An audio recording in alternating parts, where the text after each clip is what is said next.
So Kenobi episode 1, we've just watched it. I'm going to be doing a review on both episodes in this video because they were released on the same day and it just makes sense to do it. Obviously, spoilers.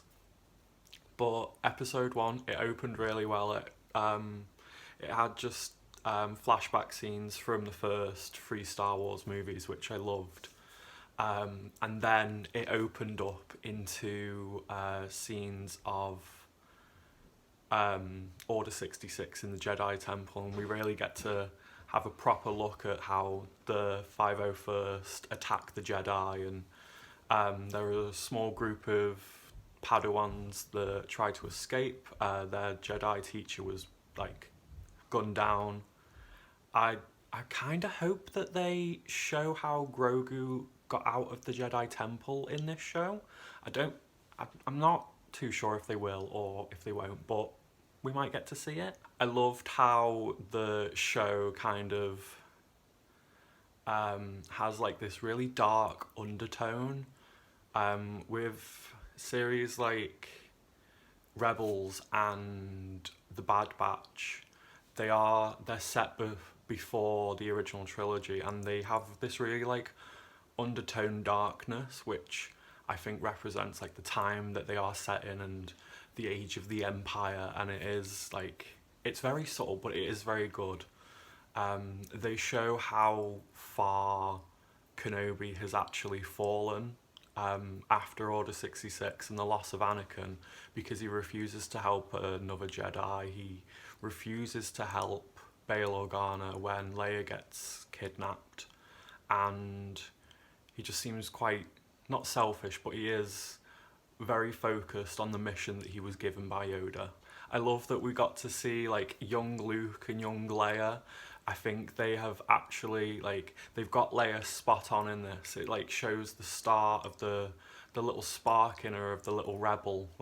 She's resilient, outspoken, and doesn't take anything from anyone, and that really echoes the Leia that we got in the original trilogy. It's better than the Leia we got in the sequel trilogy.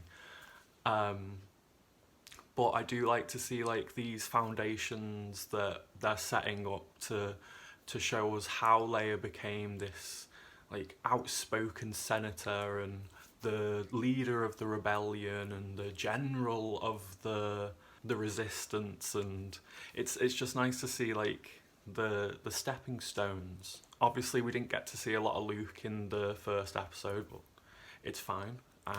I hope we get to see more of him in later episodes, but we don't know. Obviously we got to see the Grand Inquisitor, the first live action time we've seen him. I don't think he actually looks that bad in the series. I think more people were more annoyed about the way he looked in the trailer, and I think he looks, actually seeing him on screen and seeing his process, I do think that they captured him very well. I'm a big fan of Rebels, so if they got things wrong in this series, I would point it out, but I don't think they got his character wrong at all. I think it's perfect. The line where he says that the Jedi, they cannot help but help people. It's like an itch they can't scratch. The Jedi code is like an itch. He cannot help it. And I just think that's very Grand Inquisitor, because he obviously used to be a Jedi, so he knows their ways quite well, because he was a temple guard back in Clone Wars. He actually fell to the dark side after Barriss Offee fell to the dark side, and that's how Palpatine got him to join the Inquisitors.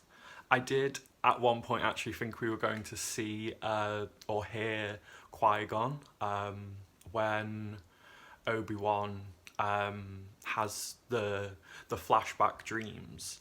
I thought he was going to wake up and hear Qui-Gon's voice. He did call out to him a few times and he didn't get a response, but hopefully we actually get to see the training that he did with Qui-Gon to be able to become a Force Ghost.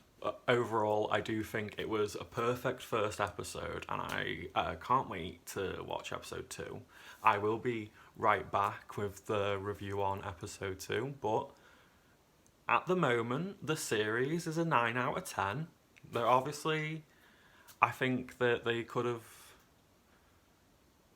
like, if they had extended the scene with Order 66 and the 501st, I think it'd be a 10 out of 10. But, like, the music's great, the visuals are great, Ewan McGregor is great. Like, we were never doubting him in the first place, but it's just a great first episode, and we'll see how we go with the show in episode 2. So episode 2, firstly, at the start of the episode, or toward, like, in the start of the episode, we see an old clone trooper. It really does, like, as I said, the show has, like, a really dark undertone, and just to see, like, an old clone trooper, we see, like, what they're doing in the Bad Batch. They're taking, in the Bad Batch, it shows the slow progression from clone troopers to stormtroopers, and we see, like, the aftermath of that in Kenobi, with the veteran, or the homeless stormtrooper, collecting money,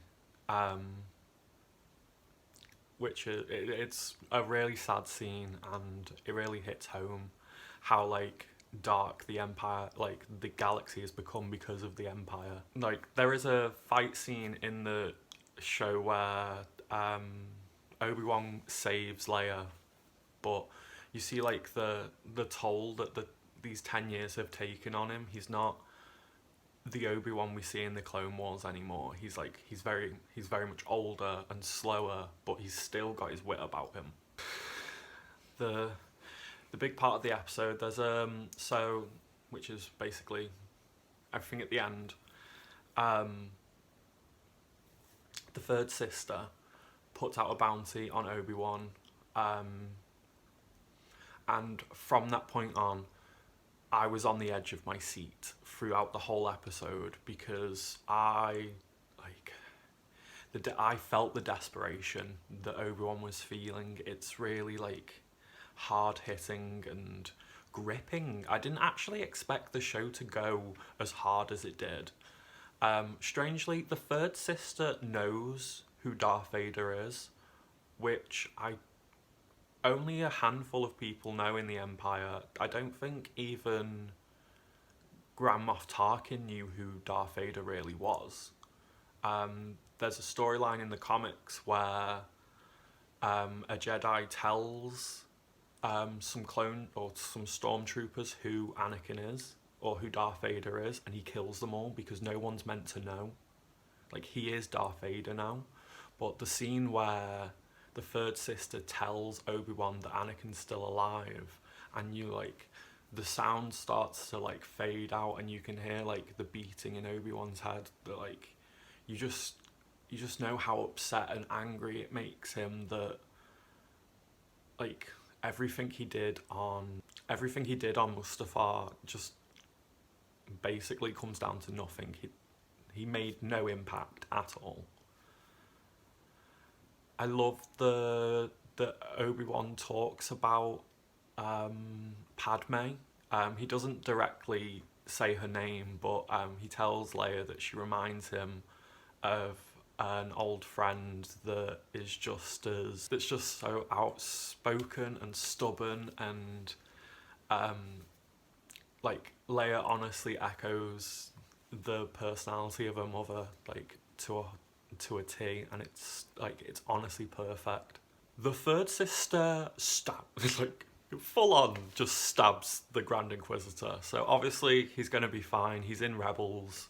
He dies in Rebels, so obviously we know he's fine. But in shows like this, it kind of takes away the impact of some scenes, because you know the fate of these characters. You know they're all going to be fine and everything's going to be okay, and then they're going to die in their respective death scenes or whatever.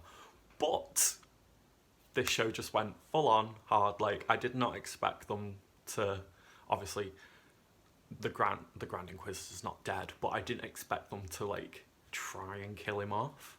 Like, obviously he's gonna be fine, but the ending scene, like Obi-Wan is on like a transport cargo off the planet, and then Leia turns around to him and goes, "Are you okay? Are you okay?" And then he just like the sound like goes out again, and all you hear is him say Anakin, and then you see Darth Vader open his eyes and start like, you hear his breathing, and it like zooms out on like his like grey burnt out like face, and oh my god, like the graphics of this show is just beautiful. Like, I think they got the aesthetic of the original trilogy down to a T, like, and like the diversity of the aliens we see, and the costuming and the music and just the casting. I think this episode was 10 out of 10. I'm not gonna lie, I loved it. I don't think there is like the spacing of the like the timing of the episode, the spacing of the story, like I said, the costumes, the sounds, the casting, and the progression of the story. I just think it was a perfect episode, and like it can only go up from here. Well, it can only go up from here, but let's hope it carries on going in this direction. And like the climax of the show is like Vader versus Obi-Wan. Like, I can't wait for that scene. I'm so glad that it's just so good. If you haven't watched it yet, do go and watch it, but obviously it's amazing. 10 out of 10, would recommend.